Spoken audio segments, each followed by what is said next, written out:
Hey everyone, welcome back to Basics Boot Camp. This is week 6 and we are going to be learning about the different cut types of glitter outside of like the norm that you can work with. So I am going to be showcasing how to use dots. And these are the dots that I chose. This is Rave Party from the Glitter Guide. And then this one is called Pivot, which is obvious if you're a Friends fan. And I actually blended them together. So I put a little bit of each of those dots in here in the shaker because I wanted like a rainbow design. I'm going to be doing a teacher cup.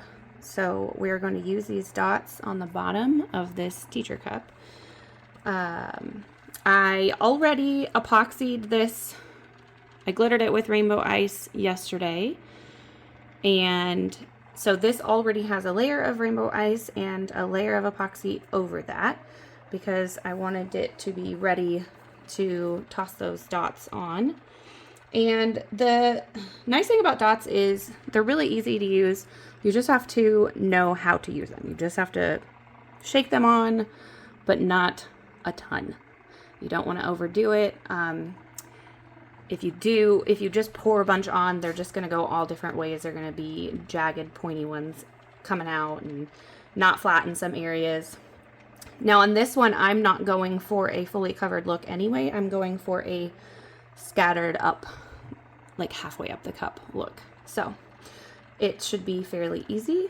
I like to use the small side of the shaker to apply first, and then I sprinkle on. So that's what we're gonna do. And remember, this is a blend of Rave Party and Pivot.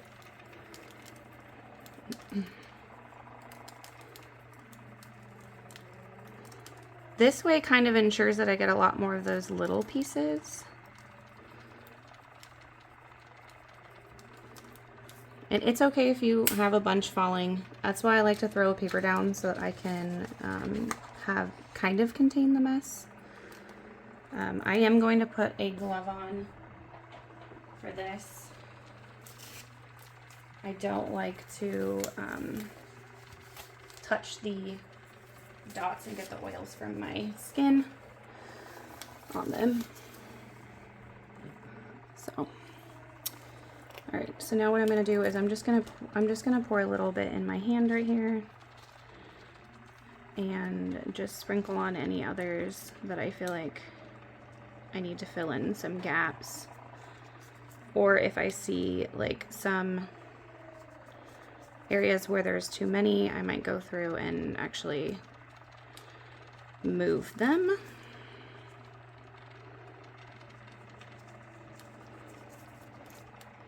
And this is just going to be like that confetti look anyway, so you don't have to worry about it being perfect.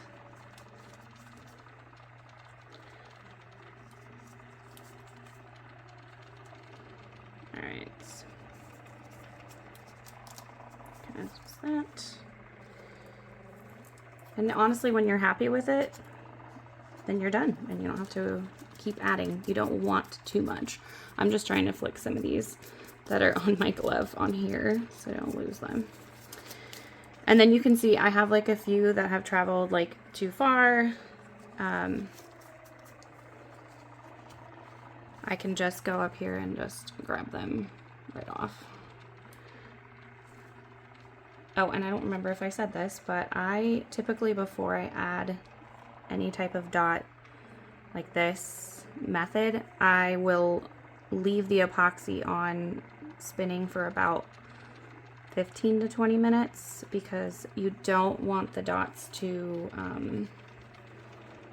travel up further than you want them. So like I don't want them higher than this. I want them to be about halfway. So all right, and we are going to let this go for about, I usually do about 8 hours, and then I'm going to come back and recoat over it and then move on to the decal step.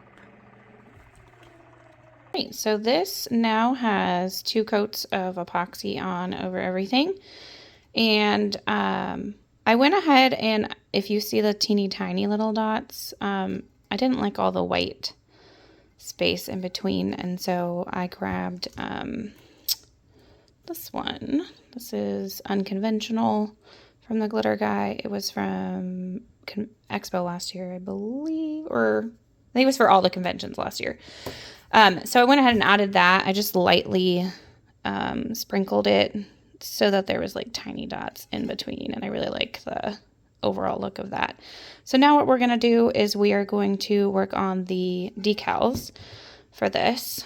So I'm going to get my computer going and we're going to start that.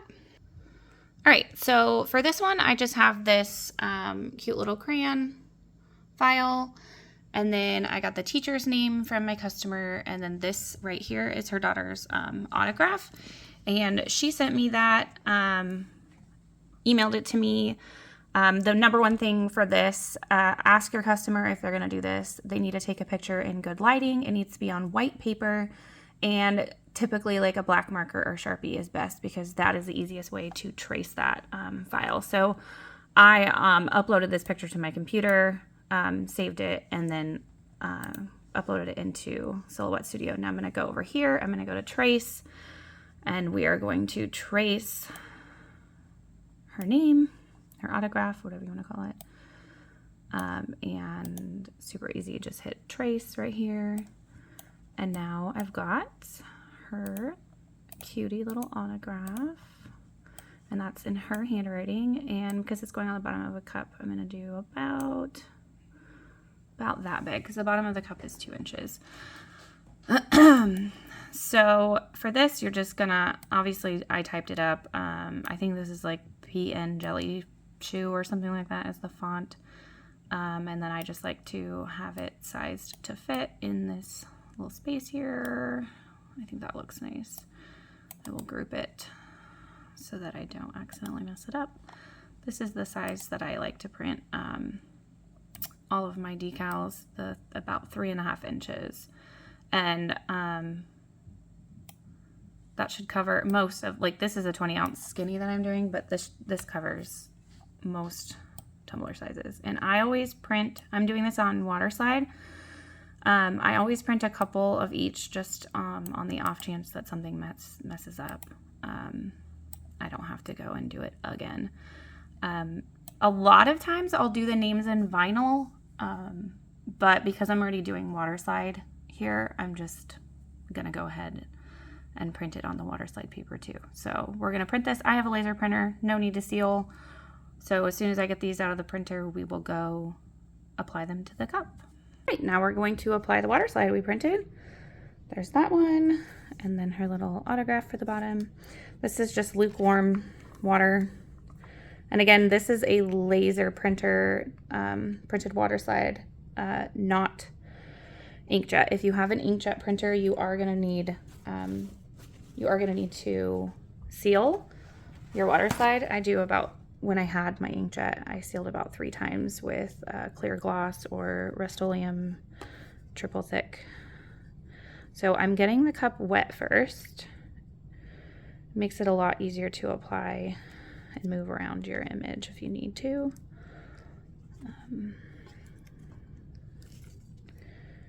Okay. And I just love this little simple teacher cup because I love how all the dots just pull in all these colors from little pencils, or crayons I mean, not pencils. And I really love teacher cup season, which is coming up, because I love getting all the little autographs from the kids, really personalizing those for the teachers, because you know they love that kind of stuff. So there's that. And actually this is my, I believe, 4th year making cups for this customer. I was just, when I was pulling her image from my computer, I had 4 Lilas saved. Like, that's so sweet. All right. And then this one, I try and make sure that I line it up with where the top of her other image is. Again, I just use a paper towel to apply my water slide. I know some people use other ways,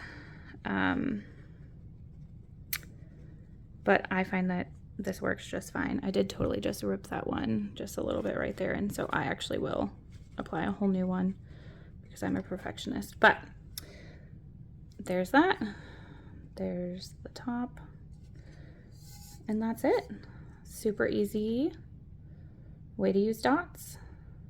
I hope that this video helped you. If you haven't used dots before, definitely go grab some from the glitter guy. My faves are Funfetti, Esmeralda, and Pivot. Those are like my top 3 faves.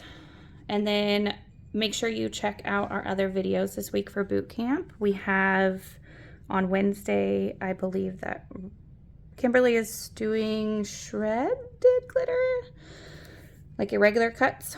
And then on Friday, we have Robin from Pale Bird Designs, who is going to be showing us how to work with shapes. Thanks, guys.